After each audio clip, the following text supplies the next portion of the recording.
আসসালামু আলাইকুম প্রিয় অষ্টম শ্রেণীর শিক্ষার্থী, আশা করি তোমরা সবাই অনেক ভালো আছো। আজকে আমরা তোমাদের 100% কমন সাজেশন নিয়ে যাচ্ছি। এই সাজেশনে আমরা তোমাদের মুনাফা চ্যাপ্টারে যে ভয় আছে, এই ভয়টা আমি তোমাদেরকে টাইপ ভিত্তিক ভাবে সাজাই দিব। কিছু কিছু টপিক ভিত্তিক অঙ্ক, এই টাইপ আকারে তুমি এই অঙ্কগুলো যদি প্র্যাকটিস করলে অবশ্যই তুমি এমসিকিউ, শর্ট কোশ্চেন এবং সৃজনশীলে কিন্তু ইনশাআল্লাহ কমন পাবা। একদম টাইপ ভিত্তিক ভাবে কোনটা কোন নিয়মে করতে হবে আমি ডিটেইলসে কিন্তু এই ভিডিওতে তোমাদের মুনাফা অধ্যায়ের 2.1, 2.2 সব একদম ডিটেইলসে কোন কোন টপিক থেকে আমাদের প্রশ্ন কি হতে পারে, এমসিকিউ, শর্ট কোশ্চেন সবগুলো কিন্তু আমি এখানে তোমাদেরকে আলোচনা করে দেবো ইনশাআল্লাহ। তোমাদের মুনাফা অধ্যায়ের সবগুলো ভয় কিন্তু কাটিয়ে দেবে। অবশ্যই আমাদের ভিডিওটা ফুলি দেখবা। আচ্ছা ঠিক আছে, চলো আমাদের এই মুনাফা অধ্যায় থেকে গুরুত্বপূর্ণ আমরা যে ম্যাথগুলো করতে হবে বাধ্যতামূলক, সেই ম্যাথগুলো আমরা দেখি। তো ফার্স্টে আমাদের নাম দেওয়া আছে দ্বিতীয় অধ্যায় অর্থাৎ মুনাফা। এই চ্যাপ্টার থেকে আমরা কি কি করতে পারি দেখো। এই মুনাফা অধ্যায় থেকে আমরা শুরুতেই চলে যাই একটু নিচের দিকে। দেখো এখানে আছে লাভ ক্ষতি। তো লাভ ক্ষতি এখান থেকে আমাদের এই যে এখানে যে আমাদের একটু লাইন লেখা আছে দেখো, লাভ মানে কি আর ক্ষতি মানে কি, এখান থেকে আমাদের এমসিকিউ আসবে। আমি তোমাদেরকে লাইন বাই লাইন দাগাই দিচ্ছি কোথায় থেকে এমসিকিউ আসবে, কোথায় থেকে শর্ট কোশ্চেন আসবে, কোথায় থেকে সৃজনশীল আসবে, বুঝতে পারছো? তো দেখো আমাদের এই যে দুই লাইনটা আমাদের জানা, এটা তো আমরা অনেক আগে থেকে মোটামুটি জানি যে লাভ কিভাবে আমরা বের করবো, বিক্রয় মূল্যের মধ্যে ক্রয় মূল্য বাদ দেবো। ক্ষতি কিভাবে বার করবো বলতো, ক্রয় মূল্যের মধ্যে থেকে বিক্রয় মূল্য বাদ দিলে বাড়াবে। এই টাইপের এই দুইটা আমাদের সূত্র জানি আমরা, কিন্তু এখান থেকে এমসিকিউ 3 গেলে এমসিকিউ একটা কমন পাবো। ঠিক আছে, এরপর আসো 2 নাম্বার পেজে আমরা চলে যাই। তো 2 নাম্বার পেজে আমাদের কি কি আছে দেখো তো। এখানে আমাদের একটা উদাহরণ অঙ্ক দেওয়া আছে, খুবই গুরুত্বপূর্ণ একটা উদাহরণ অঙ্ক। এই অঙ্কটা আমাদের দেখতে হবে। তো দেখো আমাদের উদাহরণ একে খুবই একটা ইজি একটা ঐকিক নিয়মের অঙ্ক দিছে, এটা পড়ে ফেলে দিবা। এরপর আসো উদাহরণ 2 এ যে অঙ্কটা আছে খুবই গুরুত্বপূর্ণ। এটা তোমাদের পরীক্ষায় যে কোনো বাংলাদেশের যে কোনো স্কুলে এটা কিন্তু আসতে হবে 99% শিওর যে যে কোনো একটা স্কুলে কিন্তু এই অঙ্কটা দিবে। অর্থাৎ ছাগলের অঙ্ক, মানে এত টাকা একটা ছাগল তোমার 8% ক্ষতিতে বিক্রয় করা হলে 800 টাকা বেশি দূর বিক্রয়, তাহলে 8% বেশি লাভ হয়। অর্থাৎ ধরো একটা ছাগল তুমি বিক্রি করছো যে 8% ক্ষতি হচ্ছে, আবার ওই ছাগল যদি তুমি 800 টাকা বেশি বিক্রি করো তাহলে তোর 8% আরো লাভ হবে। টোটাল এখানে কাহিনী কত হচ্ছে, 8 আর 16% এর কাহিনীটা হচ্ছে, বুঝতে পারছো? এইগুলো একটু বুঝে তুমি এই ম্যাথটা সমাধান করে দেবে। এখান থেকে কিন্তু একটা শর্ট কোশ্চেন আসতে পারে। 99% শিওর তোমার যে কোনো বাংলাদেশের যে কোনো একটা স্কুলে কিন্তু এখান থেকে এই শর্ট কোশ্চেন আমাদের আসতে পারে। তো এরপরে আসো আমরা, এরপরে আমাদের কি আছে দেখো। এরপরে পেজে খুবই একটা গুরুত্বপূর্ণ আমাদের জিনিস, এটা আমাদের জানতে হবে। সেটা হচ্ছে যে এইটা এখানে একটা ছক আছে, এই টেবিলটা আমাদের জানতে হবে। মানে এই যে কোন প্রতীক দ্বারা কি বোঝাচ্ছে, মূলধন বা আসল, পি প্রিন্সিপাল, বুঝতে পারছো? মুনাফা আসল। এবার আসো আমরা অনেকে এখানে ভুল করি, এই যে মুনাফার শেষে মাঝখানে টানার মতো আমরা এটা মাইনাস দেবি না, এটা মুনাফা আসল দুটোর একটা সমষ্টি বোঝাচ্ছে, ডিটেলসে লিখে দিচ্ছে। মুনাফা আসল মানে ওইটার ধরো একটা সাপোজ বলছে 1700 টাকা মুনাফা আসল, তার মানে এই 1700 টাকার মধ্যে মুনাফাও আছে আসলও আছে, এটা ভালো করে বুঝো। এরপরে মুনাফার হার আর দ্বারা প্রকাশ করা হয়, এন সময় দ্বারা প্রকাশ করা হয়। তারপরে আমাদের কি মুনাফা আই দ্বারা প্রকাশ করা হয়। তারপরে মূলধন বা মুনাফা আসলকে আমরা এ দ্বারা প্রকাশ করি। তারপরে আমাদের এই যে মুনাফা আসল এ দ্বারা আমরা লিখতে পারি, এ সমান লিখতে পারি P plus I. P plus I can লিখি ভাইয়া বলতো? পি মানে আমাদের বোঝাচ্ছে হলো আসল বা মূলধন, আই মানে বোঝাচ্ছে মুনাফা। আর মুনাফা আসল মানেই তো জানি মুনাফা আসল দুটাই থাকে। এরপরে আমাদের কি আছে বলতো, এই পি গুলো আমরা একটু পার করি, তাহলে পি রেখে দিলে আমাদের আই ওর মাইনাস হয়ে যাবে, এখানে আই রেখে দিলে পি ওর সাথে মাইনাস হয়ে যাবে, এটা অল্টারনেটিভ। অর্থাৎ আমাদের এই অধ্যায়ের বেসিক ক্লিয়ার করতে গেলে তোমাদের এই জিনিসটা কিন্তু থাকতে পারে। এখান থেকে তুমি এমসিকিউ পাবা, এমসিকিউ ছোট ছোট অঙ্ক দিবে তোমার। আই সমান যে আমাদের পিআরএন এর একটা অঙ্ক আছে না, এই যে পিআরএন একটা যে সূত্র আছে, এই সূত্র তোমার এন এর মান বের করতে বলবে, আর এর মান বের করতে বলবে, পি এর মান একটু অল্টারনেটিভ করে বের করতে হবে। তেমনই এখানে, বুঝতে পারছো? এখান থেকে এটা কিন্তু আমাদের আসতে পারে। এরপরে আসো গুরুত্বপূর্ণ আমাদের কিছু শর্ট কোশ্চেন আছে। দেখো এই যে 3 নাম্বার শর্ট কোশ্চেনটা খুবই গুরুত্বপূর্ণ। 3 নাম্বার যে রহিম সাহেব ব্যাংক থেকে এত টাকা জমা রাখছে, এটা খুবই সুন্দর একটা শর্ট কোশ্চেন, এখান থেকে পড়বা। আর এখানে খুবই গুরুত্বপূর্ণ দুটো অঙ্ক দেওয়া আছে, এটা আমাদের পারতেই হবে। সেটা হচ্ছে যে মুনাফা এর বাংলা সূত্রটাও তোমরা মুখস্থ করে নিবে। এখানে আমাদের এমসিকিউ দেয় নিচের কোনটি মুনাফার সূত্র, অপশনের সবগুলো বাংলা দিয়ে ভরে দিছে। মানে আই সমান তো পি আর এন, তো তুমি জানো, কিন্তু তোমার আই মানে কি, জি মানে কি, আর মানে কি, এটা বাংলা আকারে তোমার ওখানে নিচে দেওয়া থাকবে, বুঝতে পারছো? নিচের কোনটি সঠিক সূত্র। তো তার জন্য আমাদের এই মুনাফার যে বাংলা সূত্র, আই সমান পি আর এন সবাই পারে। মুনাফার বাংলা সূত্র আসল গুণন মুনাফার হার গুণন সময়, এটা পড়ে নেবা। মুনাফা আসল মানে কি এই দুটোর সমষ্টি, এগুলোকে আমরা কি বলতে পারি, এ সমান পি প্লাস আই। অর্থাৎ এক আমরা একত্রে বলতে পারি পি ইনটু আমাদের কি 1 প্লাস আর এন, 1 প্লাস কি বলতো আর এন, এটা আমরা বলতে পারি। তো এখান থেকে এই সূত্রটা পড়ে নিবা।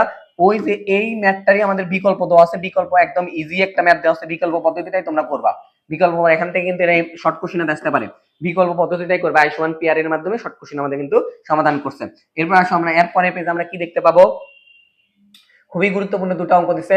দেখো এটাতে আমাদের শর্ট কোশ্চেন আসতে পারে, আসবে 100% শিওর থাকো, যে 100% শিওর থাকো, অর্থাৎ তোমার এই যে আই সমান পি আর এন, আই সমান যে পি আর এন, এই যে সূত্র আছে এই সূত্র ট্রাম থেকে তোমার একটা না একটা শর্ট কোশ্চেন তোমার পরীক্ষায় পাবাই শিওর থাকো। বাংলাদেশের সবটা স্কুলে এই অধ্যায় থেকে যে কোশ্চেনটা হবে এখান থেকে তুমি পাবাই আই সমান পি আর এন। কোন স্কুলে বলবে পি এর মান বার করো, কোন স্কুলে বলবে আই এর মান বার করো, কোন স্কুলে বলবে এন এর মান বার করো। বুঝতে পারছো বিষয়টা? এটাই খালি চেঞ্জ করে আমাদের বার করতে হবে। তো তার উদাহরণস্বরূপ আমরা উদাহরণ 4 দেখতে পারি এখান থেকে, উদাহরণ 5ও দেখতে পারি। এই উদাহরণ 5 এ আমাদের চারত এগুলা আই সমান পি আর এন এর সূত্র দিয়ে করতে হবে। এরপরে আমাদের খুবই গুরুত্বপূর্ণ এই অঙ্কটা, এই অঙ্ক অনেকবার আসে, সেটা হচ্ছে এখানে ঘ নাম্বার যে অঙ্কটা আছে এখানে শর্ট কোশ্চেন আমাদের আসতে পারে, বার্ষিক 12% হারে এখানে থেকে এটা পড়ে নিবা, ঠিক আছে? আচ্ছা, এরপর আসো আমরা অনুশীলনে চলে যাচ্ছি। অনুশীলনের মধ্যে থেকে বাবা আমি তোমাদেরকে সিলেক্ট করে দিচ্ছি সবগুলো, এখন পরীক্ষার আগ মুহূর্তে তোমাদের পড়ার দরকার নাই, তুমি যা শর্ট কোশ্চেনের জন্য তুমি এটা একটু রিভাইজ দিতে পারো। সেটা হচ্ছে যে শর্ট কোশ্চেনের 3 থেকে আমাদের 7 পর্যন্ত যে অঙ্কগুলো আছে 3 থেকে 7 পর্যন্ত এটা শর্ট কোশ্চেনের জন্য খুবই গুরুত্বপূর্ণ, খুবই ফরজ একটা অঙ্ক, তোমরা অবশ্যই এটা করবা। 3 থেকে 7 পর্যন্ত যে অঙ্কগুলো আছে বিশেষ করে এটা 5 6 4 এই আই সমান পি আর এন এর 3 বছরে এত 4 বছরে আছে মুনাফা কত, এখান থেকে তুমি কিন্তু শর্ট কোশ্চেন কমন পাবা। এরপর আসো আমরা সৃজনশীলের জন্য কি করতে পারি। সৃজনশীলের জন্য এখানে 2-3টা অঙ্ক আমি দেখে দিচ্ছি, এই 2-3টা অঙ্ক থেকে সৃজনশীল হয়, মাঝে মধ্যে হয়। সেটা হচ্ছে যে আমাদের এই যে এখানে আমাদের 13 নাম্বার একটা অঙ্ক আছে, 15 নাম্বার একটা অঙ্ক আছে, 17 নাম্বার একটা অঙ্ক আছে। এই 3টা অঙ্ক থেকে সৃজনশীল আসে আমাদের, এই 3টা অঙ্ক থেকে কি আসে বলতো সৃজনশীল, এটার থেকে গুরুত্বপূর্ণ, এটার থেকে দেখো বেশি গুরুত্বপূর্ণ এটা, এখান থেকে আমাদের কি আসে সৃজনশীল আসে। বুঝতে পারছো? আশা করি বুঝতে পারছো। এখান থেকে আমরা 17 নাম্বার থেকে সৃজনশীল আসবে, তারপরে এখানে 15 নাম্বার এখান থেকে সৃজনশীল প্রশ্ন হতে পারে, 13 নাম্বার এখান থেকে আমাদের কিন্তু সৃজনশীল প্রশ্ন হতে পারে। অর্থাৎ এই অঙ্কের বেসিকটা ক্লিয়ার করে তোমরা তোমাদের গাইড বা লেকচারশিপ যেটাই আছে সেখান থেকে সৃজনশীল গুলো প্র্যাকটিস করে নেবা, তাহলে আশা করি পারা যাবে। এরপরে খুবই গুরুত্বপূর্ণ স্কুল পরীক্ষায় এখানে যে তোমাদের 20 নাম্বার একটা সৃজনশীল দেওয়া, সৃজনশীলটা খুব ইজি, একটু কনসেপ্ট নির্ভর অঙ্ক। এই 20 নাম্বার সৃজনশীল অনেক স্কুলে দেখবা হুবহু তোমার সৃজনশীলে এটা দিবে। এই 20 নম্বরে যে সৃজনশীল দেওয়া আছে 2টা লেয়ারের অঙ্ক, এটা কয়টা লেয়ারের অঙ্ক? 2টা লেয়ারের অঙ্ক, যে 3 বছরের সরল মুনাফা এত, 5 বছরের সরল মুনাফা এত দিছে, 3 বছর ধরে দিছে 5 বছরে দিছে, দিয়ে একটা আমাদের খুব সুন্দর একটা সৃজনশীল সাজাইছে। অনুশীলনের মধ্যে থেকে অনেক স্কুলে, বাংলাদেশের অনেক স্কুলে এখান থেকে তোমাদের প্রশ্ন হতে পারে। তো এই টাইপের যে প্রশ্নগুলো তোমার গাইড বা সৃজনশীল আছে সেগুলো কিন্তু তোমরা পড়তে পারো, এখান থেকে তোমার অবশ্যই অবশ্যই পরীক্ষায় আসবে। এরপর আসো আমরা 2.2 এ চলে যাই। 2.2 অর্থাৎ চক্রবৃদ্ধি মুনাফা। 2.2 এর থেকে আমাদের কি করতে পারি, চক্রবৃদ্ধি মুনাফা অথবা চক্রবৃদ্ধি মূলধন। এর জন্য আমরা শুরুতেই কি করবো বলতো বাবা, আমরা এই যে এখানে চক্রবৃদ্ধি দুটো সূত্র আছে, এই দুটো সূত্র আমাদের প্যাচ লাগে বেশি। অবশ্যই অবশ্যই তোমার শর্ট কোশ্চেনের জন্য, শর্ট কোশ্চেন অথবা সৃজনশীলের ক তোমার দিবে যে চক্রবৃদ্ধি মুনাফার সূত্র বর্ণনা সহ লেখো, চক্রবৃদ্ধি মূলধনের সূত্র বর্ণনা সহ লেখো, এটা ক দিতে পারে। অথবা আমাদের শর্ট কোশ্চেনের যে অঙ্কগুলো দিবি সেখানে এই দুইটা অঙ্ক ব্যতীত, মানে এই দুটা সূত্র ব্যতীত কোনো অঙ্কই করতে পারবে না। এই অধ্যায় থেকে যে শর্ট কোশ্চেনটা আসবে সেখানে আমাদের এই দুটো, অর্থাৎ চক্রবৃদ্ধি মূলধন সি সমান যে সূত্র আছে, আর চক্রবৃদ্ধি মুনাফা আমাদের এই যে সি মাইনাস পি যে সূত্রটা আছে, এই দুটো সূত্র পারলে তুমি নিশ্চিত থাকো 2 মার্ক শিওর 100% কমন পাবা। তোমার এটা ক নাম্বারও তো আসতে পারে এবং শর্ট কোশ্চেনে তো আসতে পারে, টোটালি এটা তুমি পড়ে নিবা। এরপরে তুমি উদাহরণের মধ্যে থেকে, এই যে তুমি উদাহরণের মধ্যে থেকে এখান থেকে এই যে 1 নাম্বার উদাহরণটা দেখতে পারো। দেখো আমাদের সির সূত্রের মাধ্যমে হচ্ছে, জাস্ট তুমি মানগুলো যদি ধরতে পারো তাহলে তুমি করতে পারবা। দেখো সির সূত্রতে আমাদের এটা সমাধান করা হয়েছে। এরপরে দেখো আমাদের কি আছে, এই যে এখানে একটা অঙ্ক দেওয়া আছে, অঙ্কটা অনেক বড় কিন্তু সূত্র সূত্র দেখো অঙ্ক থেকে উত্তরই ছোট। এই যে 3 নাম্বার অঙ্ক দেখো প্রশ্নই দেওয়া আছে কত বড়, কিন্তু আমাদের অ্যান্সার কত বলো তো, 3 লাইনের একটা অ্যান্সার। অর্থাৎ আমাদের এই ভাষা, এই অধ্যায়ের মূল জিনিসটা হচ্ছে তুমি যদি ভাষা বুঝতে পারো তাহলে তোমার সবকিছু, ভাষার থেকে কোনটা আই এর মান, কোনটা পি এর মান, কোনটা এন এর মান, কার মাধ্যমে কার মান বার করবা, কারটা মান চাচ্ছে, এই ছোট্ট ছোট্ট কনসেপ্ট গুলো তোমার যদি ক্লিয়ার থাকে তাহলে এই অধ্যায় থেকে কোনো ভয় নাই, 100% শিওর তুমি কিন্তু অ্যান্সার করতে পারবা। তো দেখো আমাদের এখানে আই সমান পি আর এন এ আমাদের যে সূত্র আছে সেটা দিয়ে কিন্তু আমাদের সমাধান করা আছে। অনেক বড় প্রশ্ন কিন্তু উত্তর কিন্তু একদম ছোট, এখান থেকে এটা দেখতে পারবা। এবার আসো এখান থেকে বাবা আমি তোমাদেরকে 100% কমন দিচ্ছি, এটা বাংলাদেশের যে কোনো স্কুল পরীক্ষায় কিন্তু এই প্রশ্নটা আসবেই, অবশ্যই অবশ্যই বাংলাদেশের যে কোনো স্কুল পরীক্ষায় এই প্রশ্নটা আসবে। সেটা হলো যে তোমার এই যে 4 নাম্বার পাঠ্য বইতে এখানে খালি কি লেখা আছে 64, কি লেখা আছে বলতো 64 লক্ষ। সেম আবার এখানে পাঠ্য বইতে এখানে কি লেখা আছে 1025, হাজারে কত বলতো 25। সেম অঙ্ক, যে কোন শহরের জনসংখ্যা অর্থাৎ পির মান আমাদের দিয়েছে 80 লক্ষ, ওই শহরের জনসংখ্যা প্রতি হার 1030 হলে 3 বছরে ওই শহরের মোট জনসংখ্যা কত। অর্থাৎ আমাদের কিসের সূত্রের মাধ্যমে করতে হবে, মূলধনের সূত্র, অর্থাৎ মোট বার করতে বলছে। তাহলে আমাদের এই সূত্রটা, এই অঙ্ক 4 নাম্বার অঙ্ক বাংলাদেশের সবটা স্কুলে, প্রায় ম্যাক্সিমাম স্কুলে কিন্তু এই অঙ্ক থেকে শর্ট কোশ্চেন আসবে, জাস্ট মান চেঞ্জ। এখানে ধরো 80 আছে, 70 থাকতে পারে, এখানে 30 আছে, 50 থাকতে পারে। এই অঙ্কটা তোমার আসবে সিট সূত্রের মাধ্যমে, অর্থাৎ চক্রবৃদ্ধি মূলধনের সূত্র দেওয়া আছে এই অঙ্কটা। এই সেম অঙ্কটা আমাদের পাঠ্য বইয়ের যে উদাহরণ আছে সেখানে কিন্তু দেওয়া আছে, ওখানে 64 লক্ষ সমান। এই অঙ্কটা খুবই গুরুত্বপূর্ণ, এটা তোমরা মাথায় রাখো। এরপর আসো, তোমাদের এখানে একটা সৃজনশীল দেওয়া আছে, তোমরা চাইলে সৃজনশীলটা দেখতে পারো এক নজর। সেটা হচ্ছে আমাদের মনোয়ারা বেগমের একটা সৃজনশীল দেওয়া আছে, মাঝে মাঝে দেখো, মাঝে মাঝে কোন স্কুলে সরাসরি দিয়ে দিতে পারে। এরপর আসো, এরপরে পেজে আমাদের ডিরেক্ট অনুশীলনী চলেছে। এই অধ্যায়টা ছোট তোমাদের, মানে একটু ইজি আছে মোটামুটি, 2.1 একটু কঠিন।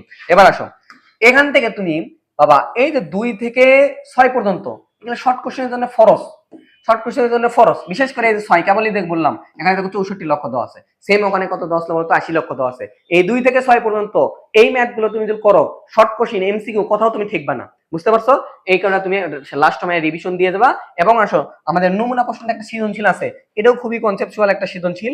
সেই সৃজনশীলটা দেখো, আমাদের এখানে 2টা লেয়ারে এখানে অঙ্ক করতে বলছে যে নমুনা প্রশ্নের একটা সৃজনশীল আছে, একই হারে চক্রবৃদ্ধি মুনাফা এত হলে।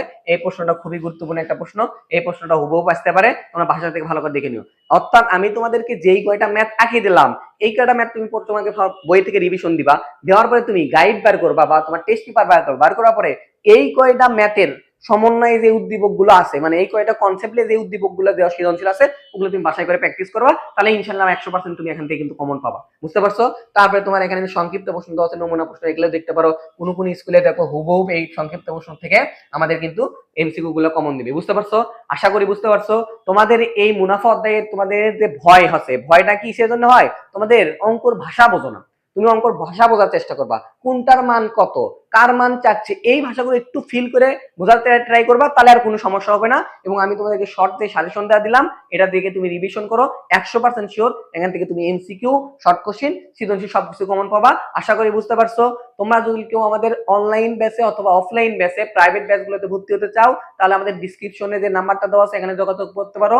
আমাদের অফলাইন ব্যাচ পড়ানো হয় কি বগুড়াতে, জলশ্বরী তোলায়, আর বাকি আমরা অনলাইন ব্যাচ পড়াই 6 থেকে 10 পর্যন্ত। শুধু ম্যাথের উপর প্রিমিয়াম আমাদের ব্যাচ আছে, তুমি রেকর্ডেড ক্লাস পাবা, তারপর আর্কাইভ ক্লাস পাবা, লাইভ ক্লাস পাবা, তারপরে আমাদের সাপ্তাহিক যে সেশনগুলো আছে তোমাদের প্রবলেম সলভিং ক্লাস। আশা করি তোমরা একটা ভালো প্রিপারেশন নিতে পারবা। তো যদি আমরা নিতে চাও, তাহলে আমাদের ডিসক্রিপশনে যে নাম্বারটা দেওয়া আছে এখানে যোগাযোগ করতে পারো। আশা করি বুঝতে পারছো। এই সাজেশনটা সব ফলো করে তোমরা পড়াশোনা করো, আশা করি ভালো কিছু করতে পারবা। আসসালামু আলাইকুম।